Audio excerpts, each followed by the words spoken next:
This is the Fearless Experience with Brendan P. Keegan. Conversations with leaders who provide valuable, candid insights from their journeys and share their secrets to what made them successful and fearless. Today's guest is Richard Dean, Chief Executive Officer and Team Principal, United Autosports. You'll notice we've got our team gear on here. Now, Richard is a former 24 Hours Le Mans winner, himself as a driver and also as a team principal. He co-founded United Autosports with Zak Brown, the McLaren Racing CEO, childhood friends, and today we're going to dig into on the track, off the track, and Richard's experience. Richard, welcome to the Fearless Experience. Thank you, Brendan. Hey, well, let's start about when you were younger. You grew up the son of a racing driver. Your dad was a racing driver. How did your father's influence in his career translate to you in motorsport? Well, my dad didn't really make a career out of motorsport. He was a motorsport enthusiast. And I got dragged along on weekends with him. So my earliest childhood recollections are growing up at a racetrack. So he was a car dealer, a common racing driver, and quite successful. But he started very late, so probably too late to make it all the way to making a career out of it in Formula One. But he raced in some of the big races, including some of the ones that we've taken part in as a team now. So definitely there was an influence there. And very lucky that he bought me a go-kart when I was young, and that really kick-started the motorsport bug in me. Well, let's explore that. Tell me about go-karting as a youngster. What was that like? It was definitely better than school. It was fun. It's competitive. I'm a competitive person, so whether it was playing football or go-karting, you want to win, you want to be the best. And I think it's quite good, and I think it's quite healthy when you're young, and it sort of broadened. Certainly racing karts around the UK, doing the national championships here, broadens your friendship circle. Some of those people that I met when I was a lot younger, I'm still friends with. Some of them I'm still working with. So rather than just grow up in a very sort of small circle of friends in a small village or town, it gets you out there. So I think it's good life lessons as well.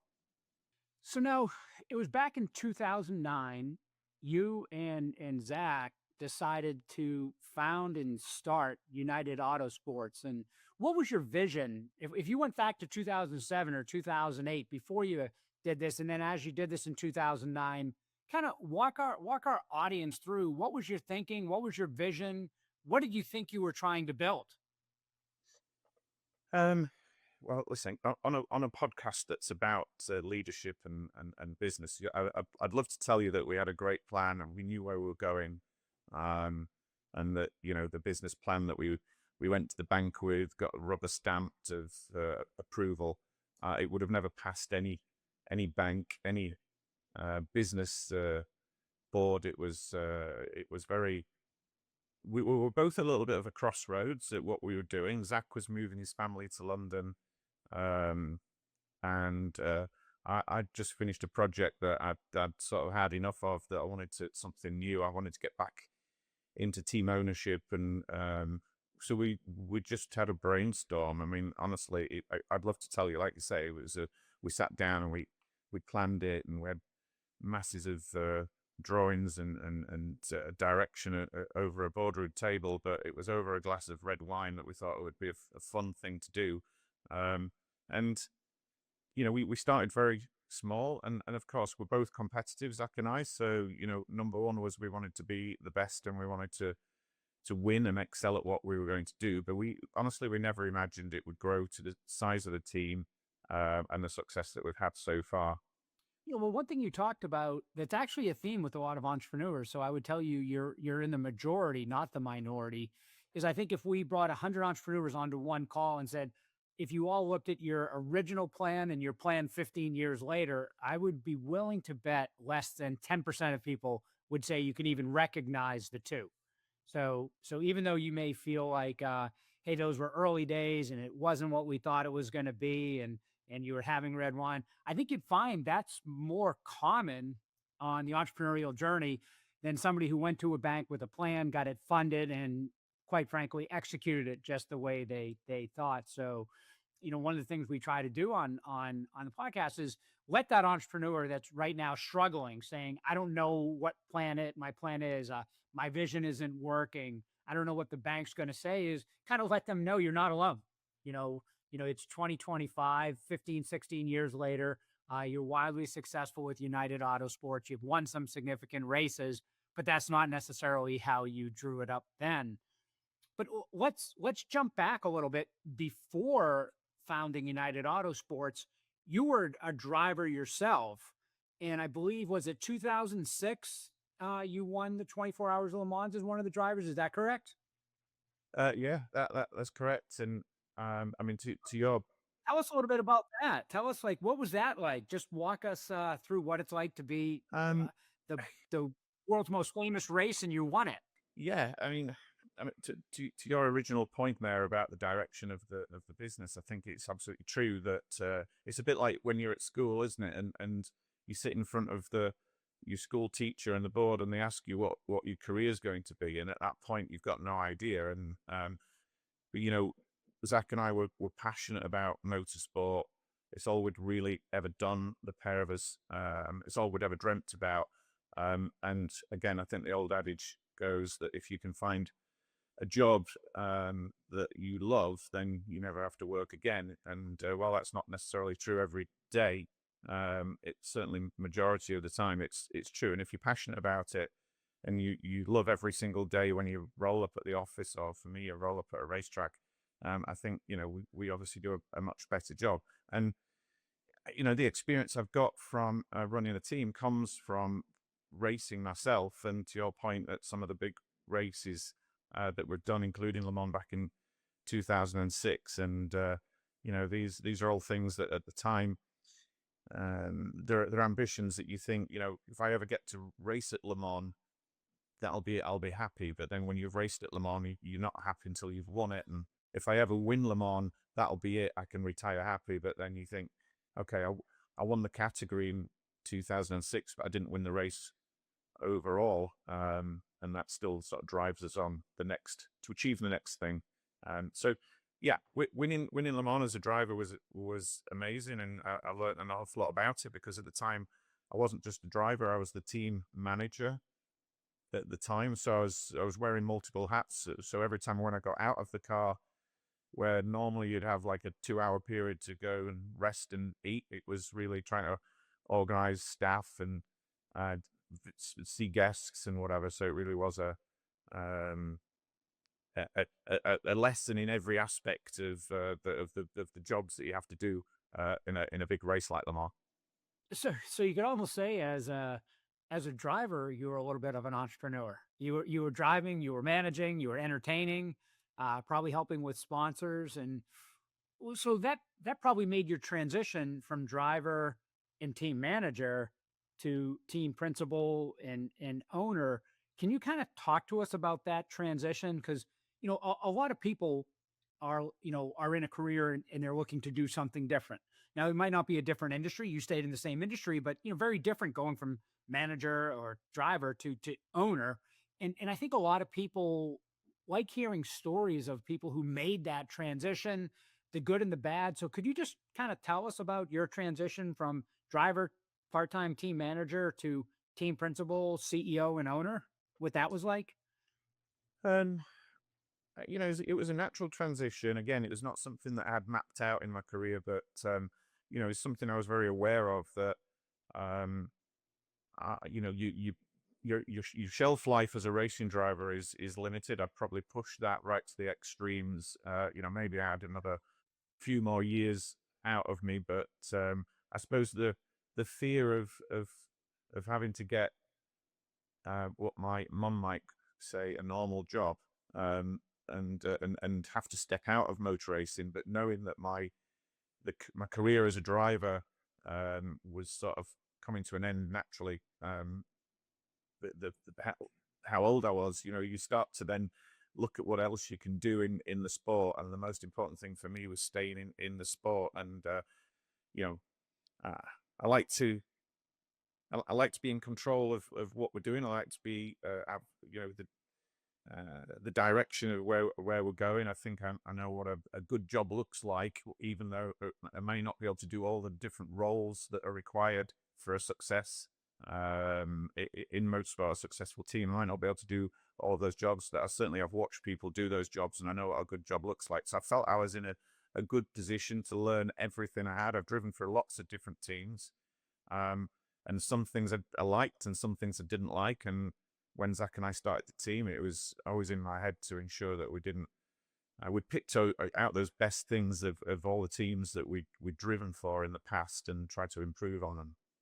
Well, let's dive into that. So, I think what I'm hearing is you started to develop like a little bit of your leadership approach, a little bit of your leadership philosophy of, hey, these are the things I liked as a driver and I would want to emulate as a team principal. And hey, here's some things that I didn't like as a driver. So those might not be some of my guiding principles, some of my values, or some of my cultural norms I want to develop in United Autosports. So what were some of those things that you liked, some of those philosophies? Like, how did you build this United Autosports where drivers want to drive for you because they know that you're a driver, Zak's a driver, and it's a place people want to be. So, what were some of those philosophies or guiding principles? Well, as with any business, there are so many aspects of the things that contribute to the end result. I know it's a cliche, but the teamwork involved in motor racing is probably no different to any other business. But the focus on motor racing, where you see, for example, a pit stop and everything working together seamlessly, you know, the drivers get the plaudits, they stand on the podium, but without everybody in the team doing their part, it doesn't work. You do not get to stand on the podium, and that comes from everybody back in the office, the logistics, the planning, the marketing. So I could see, I suppose, when I was driving, I could see weak areas in teams, and it frustrated me. That it wasn't my responsibility, but it felt that it was maybe holding me back from winning a race as a driver, because I could see those aspects of the team where the focus is on the wrong thing, or the focus is all on one thing and not on on many other aspects. So, all I've ever done, Brendan, is motor racing. I've never been involved in any other business. I come across an awful lot of people in business through, sponsors in every walk of life, every business, and part of, as you know, United Autosports involved in a racing series that has effectively like a pro-am, an opportunity for amateur successful business guys who are passionate about racing to come and take part in a race alongside some of the greats of racing.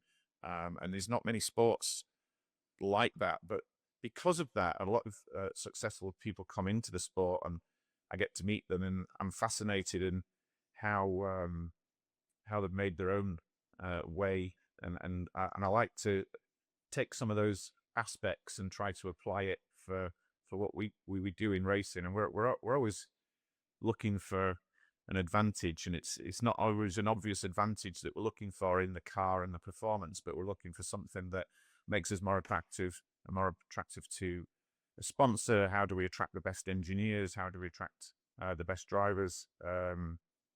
It's a fascinating business, and there's so many aspects to it that we're not even we're frustrated as well that we still want to do a lot more. We still want to be better despite some of the success and recently that we've had. So one of my takeaways there is not complacent, not happy with P2, or even if you get P1, you want to do it again, and you're always kind of looking for that competitive edge. Now, you know, you're in racing, you're in motorsports, you're in endurance racing, which is different. So, ever since Netflix came out with Drive to Survive, we've seen Formula One take off, and that's a sub 2 hour race, less than 2 hours, and we'll see where a bad pit stop that takes an extra 2 seconds, or the wrong tire strategy, can mean the difference between, say, second place and 10th place. Now take that race and multiply it by 12. That's how long Le Mans is. That's how long Daytona is. Sebring, my understanding is you were just at Sebring, which was 12 hours. So inevitably, in a 12, 24-hour race, you're probably going to have a failure or two. You're going to have a bad, with that many pit stops, you're going to have a bad pit stop. You're going to have a driver, lose a wing, bump a wall. Like, how do you handle those, not failure, but how do you handle those negative moments, that bad lap, that bad pit stop, that bad whatever in the course of a 24-hour race? But keep the team focused. How do you do that? It's a lot easier if you don't have those bad moments, and then you don't have the job of trying to keep everybody motivated and focused. And you're right. A Formula One race is a 2-hour sprint, but more and more the endurance racing has become a 12-hour sprint, or Le Mans a 24-hour sprint. And literally, again, it's a cliche, but every second counts, and you cannot afford to lose a couple of seconds at a pit stop because it drops you 2 or 3 places. So you have to practice, you have to drill, you have to, employ the best people and constantly motivate them. But, motor racing, if you employ the right people and you have the right attitude and they've got the right competitive instinct, sometimes it's quite easy to motivate these people because they are just as equally competitive as you. And when it does go wrong, which inevitably it does, and hopefully goes wrong more often for the competition than it does us, but it hurts. And if you see that in people, if you see that in your staff, when something happens and it hurts, and they leave the track pretty miserable but determined to learn from it, then you've got a winning team.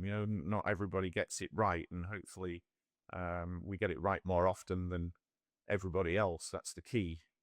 Yeah, it's I having attended some of these, endurance races, there are just moments where, it is different where it's endurance race. You've got to think of the long term.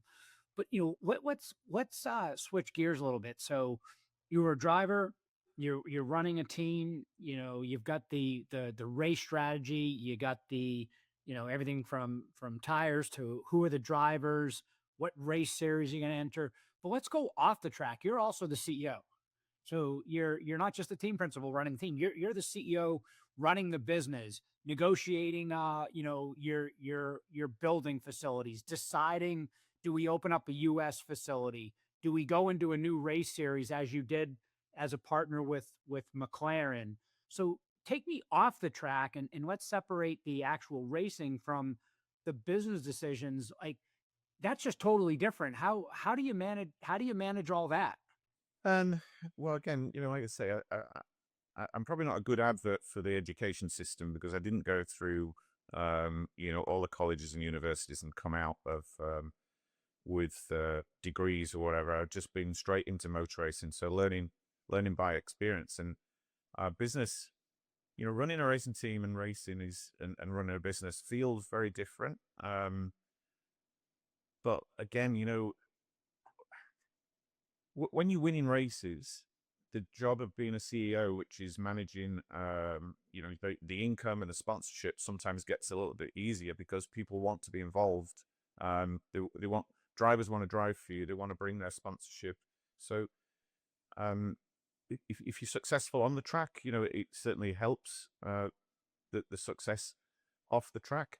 I think the hardest thing I come across in business in motor racing, and it's a daily thing, is that pretty much everybody we employ, and we've got around 60 full-time staff, and that grows to 100, 120 people at a race where we've got additional staff and, truck drivers and marketing people, catering, etc.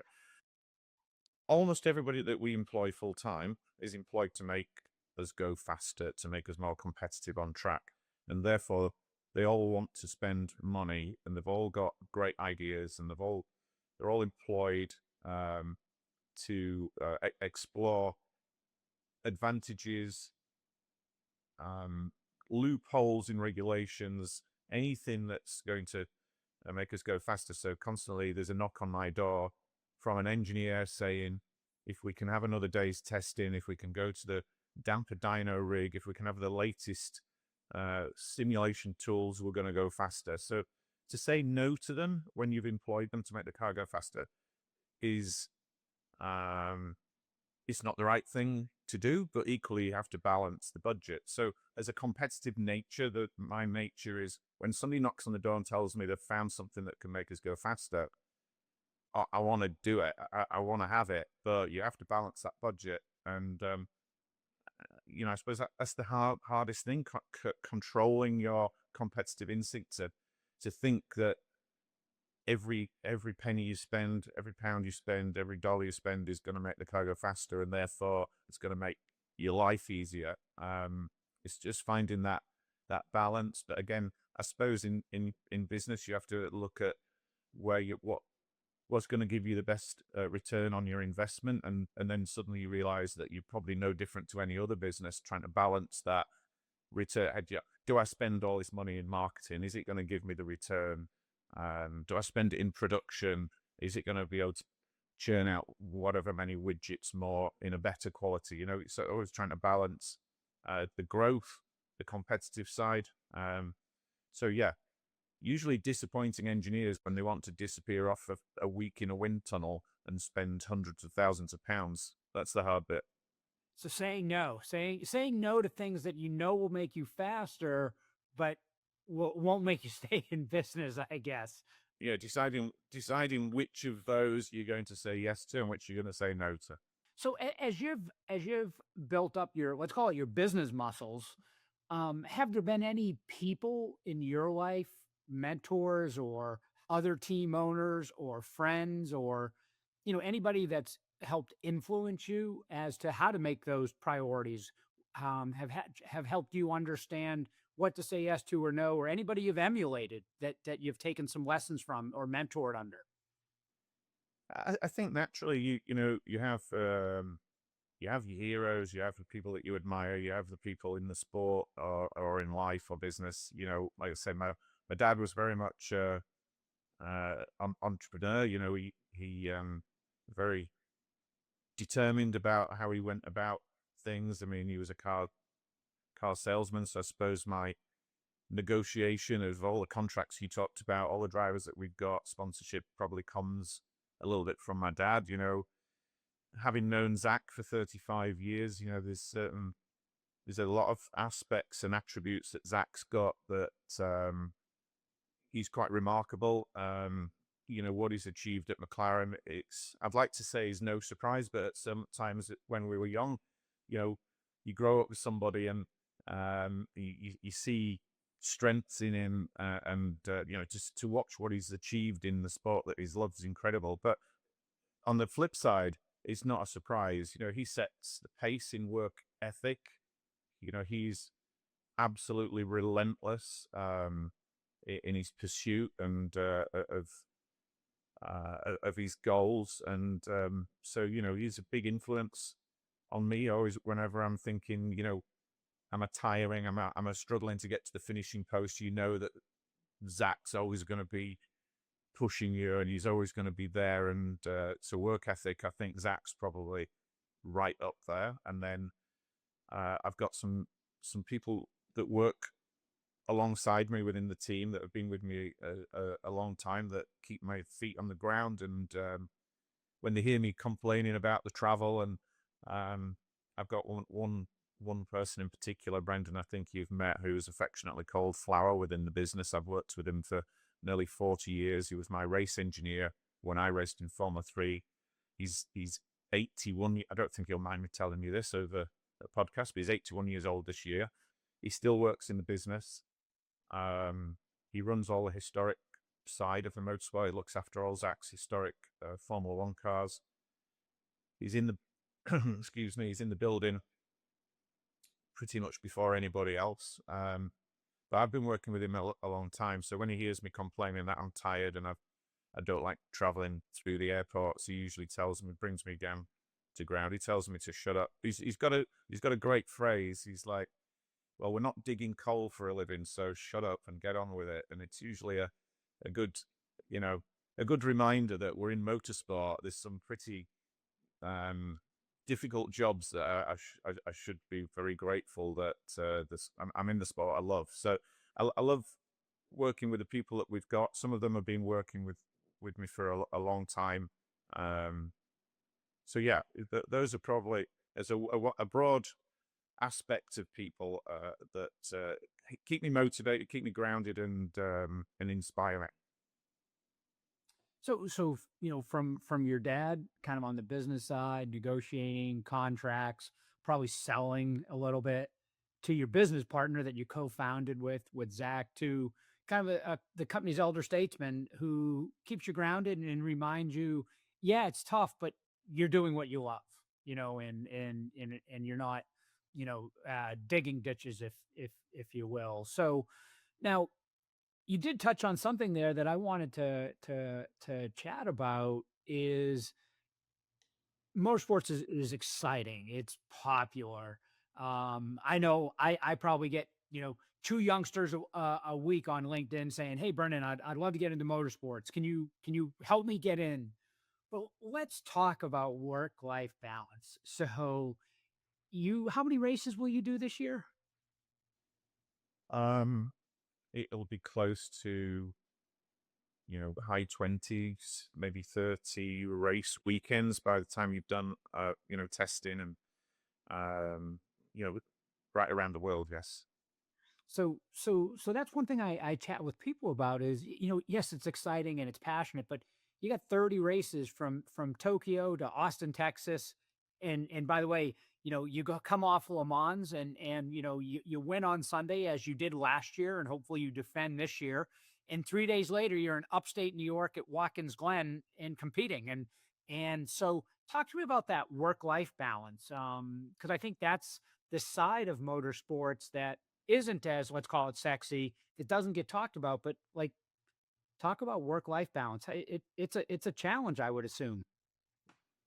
Um, yeah. Again, so you've got to be passionate about it. You got to love what you do. Sometimes it's difficult to, you know, um, go through another airport and get in the security queue and all these things that people think are, like you say, are cool and sexy. They can wear a little bit thin when you're on a flight twice a week. It's an international flight. I think one of the crazy things that's happened here, we're based, our headquarters are based in the UK, as you know, Brendan, but we have a base in North Carolina, in Charlotte.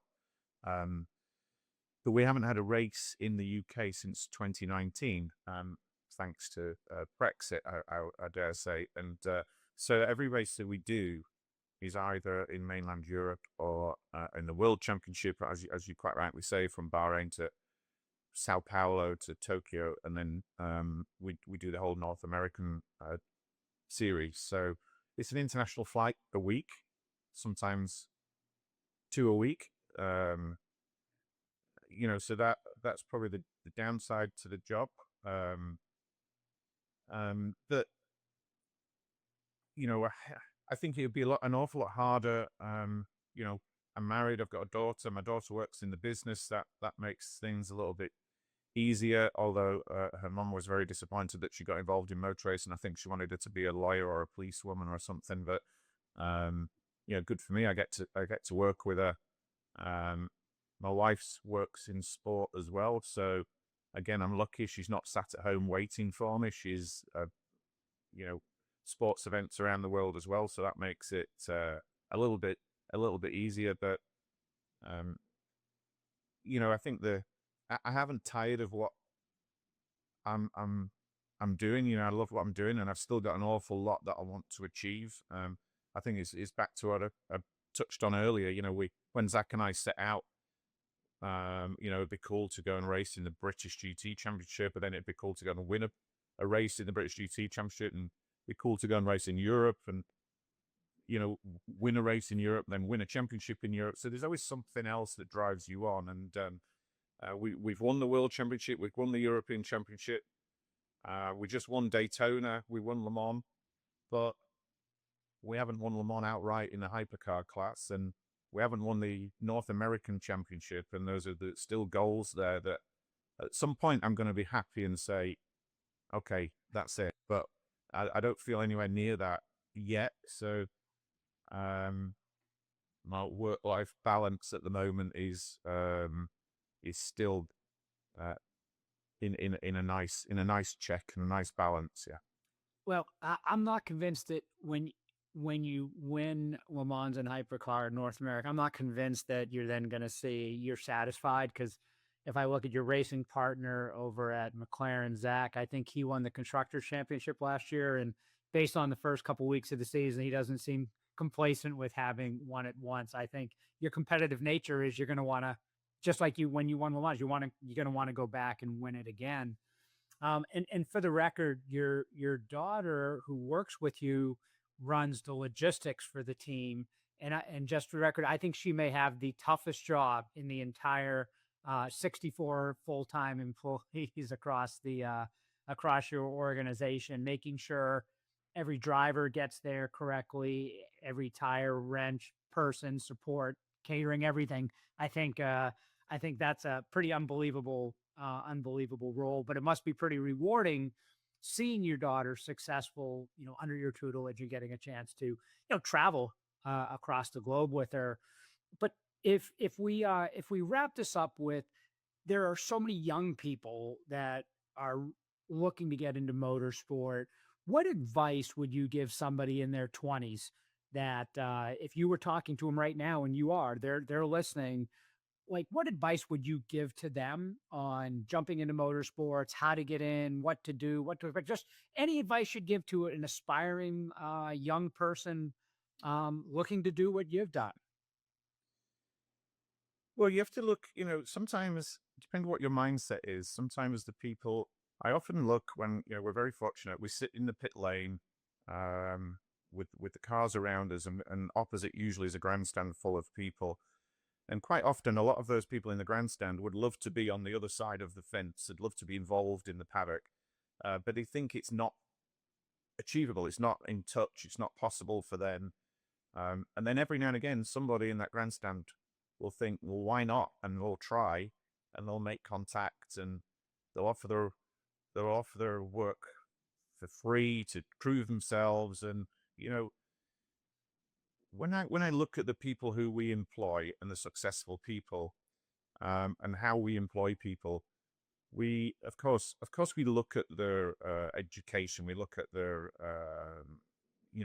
the qualifications, but mainly it's about their desire, and it's about the work ethic, and it's about their ability to survive in this, where they realize it's not all like you said. You can be winning Le Mans on Sunday, and everybody thinks you've just gone on a 48-hour bender of a party where you've some rock and roll lifestyle. But no, Monday morning you're on a flight to the next race, and involved in every race is 7-8 days testing. So as long as you're prepared for that, and